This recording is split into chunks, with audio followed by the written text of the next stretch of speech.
John and Kendra Smiley are joining us this morning with a little parenting advice. So should we dive on in? Certainly. All right, here's today's question. It is, my 5-year-old strong-willed son has completely taken control. He's disrespectful and disobedient.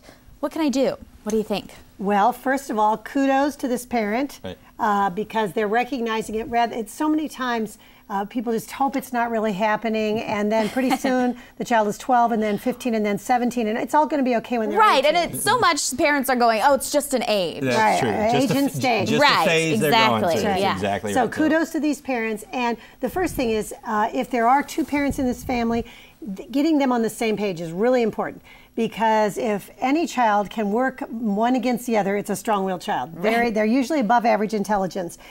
The other thing to remember or to think about and to realize is that getting and maintaining control at this stage, the sooner the better. Mm-hmm. So 5 is better than 8, a little harder than 3. So they're going to have to make a commitment to this, and they're going to have to hang in there even when it seems tough. Right, and I think in this, when it's a 5-year-old, you don't look at the whole thing. You look at one piece of the puzzle. All right, and so we've got 2 things here. The child is disrespectful and disobedient. All right, mom and dad, pick one of those. Pick something that he's disrespectful. Let's say, for an example, that you tell him to do something and he says no and gets in your face. All right, that's something that you want to change.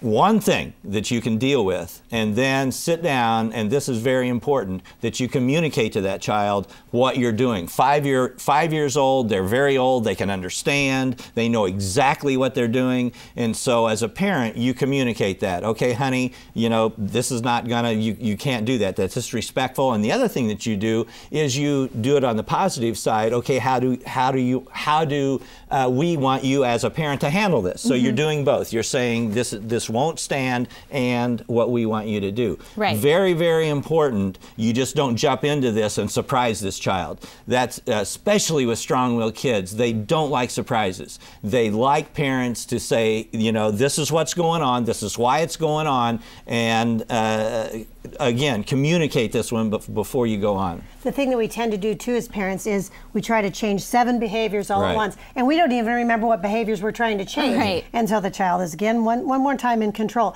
The other thing obviously that you have to do, besides saying this is the appropriate behavior, this is the inappropriate, here's what will happen when you display the inappropriate behavior. Consequences. Exactly. And I think the most important thing is to make certain that it's a consequence that you can actually keep up with. You know, my favorite one, which I really have never heard anybody say this completely, but you do that again, Kate, and you are grounded for life. Okay, that's ridiculous. Not gonna work. No, you can't. And even I really never chose to ground any of my kids because you're grounded as a parent. So think through what you're saying will be the consequence and make sure you can consistently administer it. And stick to it. If you're going to wear out after the second time, you need to choose a different consequence. Right, and you said, and exactly what you said, Kate, is very, very important. Stick to it. The child is very persistent, and you as a parent then have to be very persistent. And as parents, a lot of times we wear out. Yeah. We say, oh gosh, you know, I tried. I tried. I did it twice. I'm tired. No. You've got to stick to it and break up, focus on different things individually. Exactly, one at a time. That's exactly right. Yeah, handle one thing at a time. Right. 5 years old. And one more thing, Kate, before we leave, and that is